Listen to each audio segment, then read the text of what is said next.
बिस्मिल्लाहिर्रहमानिर्रहीम। Pakistan Islamic medical association शोबा CME PIMA Karachi के ताबन से आप तमाम लोगों को अस्सलाम वालेकुम वरहमतुल्लाहि वबरकातुहू। पीमा कराची की रवायत रही है कि उसने अवामी आगही के लिए और मुख्तलिफ़ बीमारियों की आगही के हवाले से जनरल पब्लिक और आम लोगों की नॉलेज के लिए एक लेक्चर सीरीज़ और एक रिकॉर्डेड लेक्चर की सीरीज़ हमने शुरू की है। कैंसर इस वक्त यकीनन हमारा एक बहुत बड़ा मसला है, चाहे बच्चा हो, चाहे बड़ा हो, चाहे छोटा हो, ख़वातीन हों, बच्चे हों, बुज़ुर्ग हों, कैंसर किसी भी उम्र में किसी भी मौके पर आ सकता है। पाकिस्तान में जब हम कैंसर की बात करते हैं तो लोगों के जहन में फ़ौरन ही एक ख़तरनाक बीमारी आती है कि जिस अल्टीमेटली जो कि इंसान की मौत का बायस बनती है। लेकिन पाकिस्तान के अंदर एक एस्पेक्ट ये भी है कि जब कैंसर किसी को तशख़ीस होता है तो जहन में मुख्तलिफ़ मनफी ख़यालात जन्म लेते हैं, मुख्तलिफ़ टैबूज़ जन्म लेते हैं, ठीक है। और कैंसर को किसी को हो गया तो फिर कहते हैं उसको छेड़ो नहीं, उसकी बायोप्सी नहीं करो, वो और फैल जाएगा। तो मुख्तलिफ़ किस्म के लोगों के जहन में तवहमात, टैबूज़। तो पीमा कराची ने सोचा कि वाई नॉट हम एक ऐसा अवामी आगही के लेक्चर सीरीज़ को प्रेजेंट करें जो कि जनरल पब्लिक के लिए हो और जिसमें कॉमन कैंसर जो होते हैं, जैसे मिसाल के तौर पे ख़वातीन में छाती का कैंसर, मुंह का कैंसर मर्दों के अंदर, फेफड़ों का कैंसर, हड्डी का कैंसर, प्रोस्टेट का कैंसर और तो दसियों किस्म के कैंसर हैं जिससे किसी न किसी शक्ल में इंसान जो है वो मुतासर होता है। तो उनके हवाले से आगाही फ़राहम की जाए। आगाही क्या हो सकती है? ज़ाहिर है कि कैंसर के कॉमन साइन एंड सिम्टम क्या हों, किस तरह से प्रेजेंट कर सकता है, उसके इलाज की क्या सहूलियात मौजूद हैं, किसी को खुदा न खास्ता ऐसी कोई बीमारी हो तो उसको कहाँ पर रेफ़र किया जाए। तो हम ये समझते हैं कि बहुत ज़रूरी है कि लोगों को आगाही फ़राहम की जाए और इंशाअल्लाह हम इस नौइयत की यानी कैंसर की अवामी आगाही के तकरीबन 20 लेक्चर्स आम लोगों के लिए तैयार करेंगे इंशाअल्लाह, कि जो कि आहिस्ता आहिस्ता आपको हम पेश करते रहेंगे। वो आप देखें, अपने मालूमात में इजाफ़ा करें, अपने साथ प्यारों की मालूमात में इजाफ़ा करें ताकि कैंसर जैसे बीमारी से वक्त पे काबू पाया जा सके, वक्त पे रेफ़र किया जा सके और आप एक अच्छी और सेहतमंद ज़िंदगी गुजार सकें। अल्लाह ताला हम सबको अपनी हिफाजत और आफ़ियत के साए में रखे। अस्सलाम वालेकुम। अस्सलाम वालेकुम, मेरा नाम डॉक्टर शाइस्ता सग़ीर है। कैंसर अवेयरनेस सीरीज़ जो हम लेकर चल रहे हैं उसके एक और प्रोग्राम के साथ आज हाजिर खिदमत हैं। मेरे साथ हैं डॉक्टर लुबना सलीम जो कि कैंसर फाउंडेशन हॉस्पिटल में एज अ मेडिकल ऑन्कोलॉजिस्ट खिदमात सर अंजाम दे रही हैं। अस्सलाम वालेकुम डॉक्टर लुबना। वालेकुम सलाम डॉक्टर शाइस्ता। डॉक्टर लुबना कैसी हैं आप? अल्हम्दुलिल्लाह, अल्लाह का शुक्र है। डॉक्टर लुबना, जैसे कि हमने अभी डिस्कस किया कि कैंसर अवेयरनेस सीरीज़ के प्रोग्राम में हम अपने सारे ऑडियंसेस को ये बताना चाहते हैं कैंसर से रिलेटेड जो बहुत सारे शुकूक व शुबहात हैं। तो सबसे पहले मैं आपसे ये पूछना चाहूँगी कि कैंसर या सरतान क्या है? अच्छा डॉक्टर शाइस्ता, बेसिकली कैंसर या सरतान एक ऐसा मर्ज़ है जिसमें इंसान के जिस्म के किसी भी अज़ा के खलिए या सेल बहुत ही बेहंगम अंदाज में बढ़ना शुरू हो जाते हैं और वो फिर रुकते नहीं हैं। जब वो बिल्कुल ही एक अनकंट्रोल्ड वे में बढ़ रहे होते हैं तो वो फिर रसोलियों, लम्प्स की शक्ल इख्तियार कर लेते हैं और जब वो मज़ीद बढ़ते हैं तो अपने आसपास के अज़ा या ऑर्गन्स में इन्वेट करना शुरू कर देते हैं। उसके बाद फिर वो ब्लड सर्कुलेशन के थ्रू दूसरे अज़ा तक चले जाते हैं। तो यानी इनमें टेंडेंसी होती है बढ़ने की और फैलने की। आम तौर पे कैंसर की या सरतान जिसे हम कहते हैं उसकी क्या अलामात होती हैं? कैंसर मुख्तलिफ़ तरीक़ों से अपने आप को जो है वो शो कर सकता है। इसमें डिपेंड करता है कि किस अज़ा का कैंसर है, ठीक है। जैसे बहुत सारे कैंसर्स जो हैं वो बाहर के अज़ा में होते हैं, जैसे स्किन के कैंसर्स लम्प्स की शक्ल में हो सकते हैं, गुठलियों की शक्ल में, रसौलियों की शक्ल में हो सकते हैं। इसी तरीके से ब्रेस्ट कैंसर ब्रेस्ट के अंदर रसौली की शक्ल में सबसे पहले प्रेजेंट करता है। उसके अलावा जब अगर हम इंटरनल अज़ा की बात करें तो फेफड़ों के कैंसर जो हैं वो खांसी के साथ, सांस फूलने की शिकायत के साथ अपने आप को शो करते हैं। फिर पेट के अज़ा की अगर बात करें तो मैदे के कैंसर दर्द के साथ प्रेजेंट कर सकते हैं अपने आप को, या ब्लीडिंग के साथ उल्टी में खून आना, पेशाब या पखाने में खून आना, इस तरह की अलामात हो सकती हैं। तो बेसिकली कैंसर जो हैं वो रसौलियों की शक्ल में दर्द की सूरत में अपने आप को प्रेजेंट कर सकते हैं। उसके अलावा जो है इसकी कुछ अलामात इस किस्म की होती हैं जैसे कि बिला वजह बग़ैर किसी उज़र के वज़न का कम होना, कि आप पेशेंट की खुराक भी बेहतर है लेकिन वो अपने आप को बहुत लो महसूस कर रहे हैं, वज़न कम हो रहा है, कमज़ोर से कमज़ोर तर होते चले जा रहे हैं, ये एक अलामत हो सकती है। उसके अलावा खांसी, सांस होना, कहीं से खून आना, इस किस्म की तकालीफ जो है वो कैंसर की अलामात हो सकती हैं। डॉक्टर लोग ना ये मुख्तलिफ़ किस्म के कैंसर्स के पैदा होने की क्या कोई ख़ास वजूहात होती हैं? जी, कैंसर की वजूहात को हम मुख्तलिफ़ कैटेगरीज़ में डिवाइड कर सकते हैं।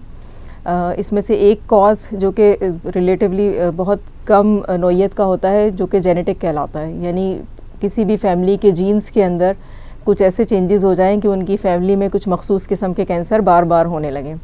लेकिन यूजुअली 10 से 15% केसेस में हमें इस किस्म की फैमिली हिस्ट्री मिलती है जिसमें मुख्तलिफ़ कैंसर्स एक ही फैमिली के मुख्तलिफ़ लोगों में पाए जाएँ। उसके अलावा ज़्यादातर कैंसर यानी 80 to 85% कैंसर्स जो पाए जाते हैं उनकी वजूहात आम तौर पे हमारे एक्सटर्नल एनवायरनमेंट होता है। ठीक है, इसमें मुख्तलिफ़ किस्म के जरासीम कैंसर की वजूहात हो सकते हैं, जैसे कि ह्यूमन पेपिलोमा वायरस है जो कि मुंह के कैंसर की वजूहात हो सकता है। सर्विक्स के कैंसर्स फ़ीमेल में उसकी वजह से हो सकते हैं। उसके अलावा हेलिकोबैक्टर पायलोरी जो है मैदे के कैंसर की वजह हो सकता है। और भी कुछ बैक्टीरिया और कुछ जरासीम है जो मुख्तलिफ़ कैंसर की वजूहात बन सकते हैं। उसके अलावा जो नशावर अद्वियात इस्तेमाल की जाती हैं जैसे कि तंबाकू मेन कॉज है जो ऑलमोस्ट तकरीबन जिस्म के हर आज़ा का कैंसर की वजूहात हो सकता है। मेनली तंबाकू जो कि पान, छालिया, गुटखे की शक्ल में लिया जाता है या सिगरेट स्मोकिंग की शक्ल में लोग उसे इस्तेमाल करते हैं, उसकी वजह से मुंह के कैंसर, फेफड़ों के कैंसर, मसाने के कैंसर, ये मेन वजूहात हैं।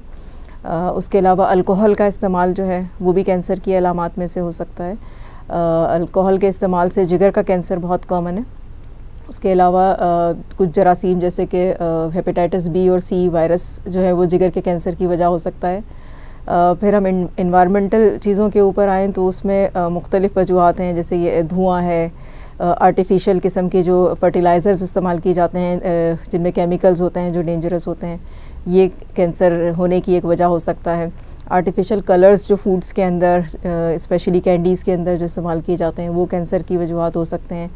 फिर कुछ जो हैं वो फैक्ट्रीज़ के अंदर बनने वाले केमिकल्स जो हैं वो मखसूस चीज़ें हो सकती हैं, जैसे एस्बेस्टोस वग़ैरह, वो कैंसर की वजह हो सकता है। तो बहुत वैरायटी ऑफ चीज़ें हैं जो कैंसर की अलामात कैंसर को पैदा कर सकती हैं। तो क्या ये कैंसर काबिल इलाज होता है? कैंसर के इलाज का एक मोस्ट इम्पॉर्टेंट रूल ये है कि कैंसर को शुरू की इब्तदाई स्टेजेस में दरियाफ़्त किया जाए। जितना जल्दी हम कैंसर को दरियाफ़्त करेंगे, उसका डायग्नोसिस करेंगे, उतना ही उसे क्योर करना पॉसिबल होगा। जैसे जैसे स्टेज एडवांस होता चला जाएगा वैसे वैसे उस कैंसर से जान बचाने के चांसेस कम से कम तर होते चले जाते हैं। और एक दफ़ा कैंसर अगर अपनी हदूद से निकल के दूसरे अज़ा तक चला जाए, जिसको कि चौथा और आखिरी स्टेज कहा जाता है, यानी वो फेफड़ों तक या जिगर तक या हड्डियों तक अगर फैल जाएं, तो फिर उस सूरत में आप इलाज के ज़रिए सिर्फ कैंसर को कंट्रोल कर सकते हैं, लेकिन आप कैंसर को ख़त्म नहीं कर सकते, क्योर नहीं कर सकते हैं। कैंसर के इलाज के लिए क्या क्या तरीके मौजूद हैं? कैंसर के इलाज के लिए अब तक जो तरीके इस्तेमाल किए जा रहे हैं उसमें सबसे इम्पॉर्टेंट जो हैं वो 3 रूल्स हैं, सर्जरी, कीमोथेरेपी और रेडिएशन थेरेपी। उसके अलावा भी कुछ अद्वियात होती हैं जो हार्मोनल थेरेपी भी कहलाती हैं, जो कुछ कैंसर्स के ऊपर अप्लाई होती हैं। सर्जरी ज़्यादातर कैंसर्स का मोस्ट इम्पॉर्टेंट रूल जो है वो सर्जरी है, यानी सर्जरी के ज़रिए ही उन कैंसर्स को ट्रीट किया जा सकता है। अगर आप सर्जरी नहीं करते हैं तो उन कैंसर्स को क्योर नहीं किया जा सकता। कीमोथेरेपी जो है वो हर कैंसर के हवाले से मुख्तलिफ़ गाइडलाइंस होती हैं। सर्जरी के बाद भी बहुत सारे पेशेंट्स को कीमोथेरेपी की ज़रूरत होती है ताकि उनके जिस्म में उस कैंसर के अगर कुछ भी असरात रह गए हों तो उन्हें ख़त्म किया जा सके। इसलिए बहुत सारे पेशेंट्स ये सवाल करते हैं कि अगर हमने सर्जरी करवा ली है तो अब हमें कीमोथेरेपी की क्या ज़रूरत है। तो बेसिकली कुछ कैंसर सेल्स उस सर्जरी के बावजूद भी पेशेंट के जिस्म में, उनकी वेसल्स के अंदर, खून की रगों के अंदर कहीं ना कहीं वो बचे हुए होते हैं, जिनको ख़त्म करने के लिए कीमोथेरेपी का सहारा लिया जाता है ताकि बीमारी वापस आने के रिस्क को कम से कम किया जा सके।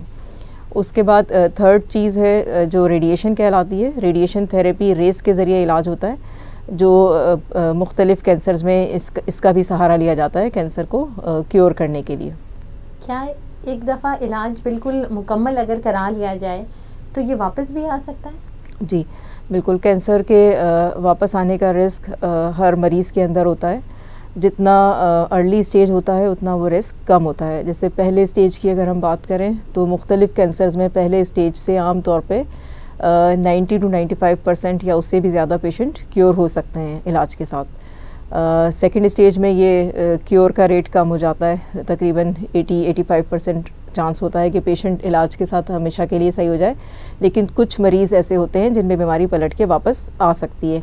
इसीलिए कैंसर के पेशेंट को इलाज करने के बाद उन्हें रेगुलर फॉलोअप्स पे रखा जाता है। एवरी 3 मंथ्स हम इनिशियली उन्हें देखते हैं, उसके बाद 6 मंथ्स और इस तरीके से उनका फॉलोअप का ड्यूरेशन बढ़ाया जाता है, जिसमें मुख्तलिफ़ टेस्ट, जिसमें फ़िज़िकल एग्ज़ामिनेशन बहुत इंपॉर्टेंट होता है, उसके अलावा कुछ ब्लड टेस्ट, CT स्कैन वगैरह का सहारा लिया जाता है, जिसके ज़रिए मुकम्मल तौर पे नज़र रखी जाती है कि पेशेंट की बीमारी पलट के वापस तो नहीं आ रही।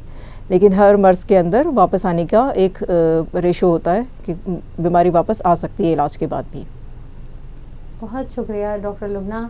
आज हमने बहुत ही अहम बातें आपके तवज्जुह से सीखी कि कैंसर हमें जितना जल्दी बजाय इसके कि हम अपने डॉक्टर से मशवरा करने से डरते रहें और कैंसर से डरते रहें, बहुत अच्छा होगा कि हम जल्दी और पहली स्टेज पे उसको रिपोर्ट करने वाले हों, उन अलामात को समझने वाले हों, और ताकि उसकी तशख़ीस खुदा न खास्ता अगर किसी के जिस्म में कैंसर बनना शुरू हो गया है तो उसकी तशख़ीस जल्दी की जा सके, और जितनी जल्दी उसकी तशख़ीस की जाएगी उतना ही बेहतर और उसका इलाज हो सकेगा।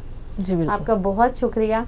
कोई मैसेज जो आप हमारे ऑडियंस को देना चाहें? जी, मैं आज के इस प्रोग्राम के थ्रू ये मैसेज देना चाहती हूँ कि कैंसर लाइलाज मर्ज़ नहीं है। बहुत सारे लोग ये समझते हैं कि बस एक दफ़ा कैंसर हो गया तो अब मौत यकीनी है, तो ऐसा नहीं है। कैंसर को ख़त्म किया जा सकता है उससे फ़ाइट करके, उसको जल्दी तशख़ीस करके और उसका प्रॉपर इलाज करके।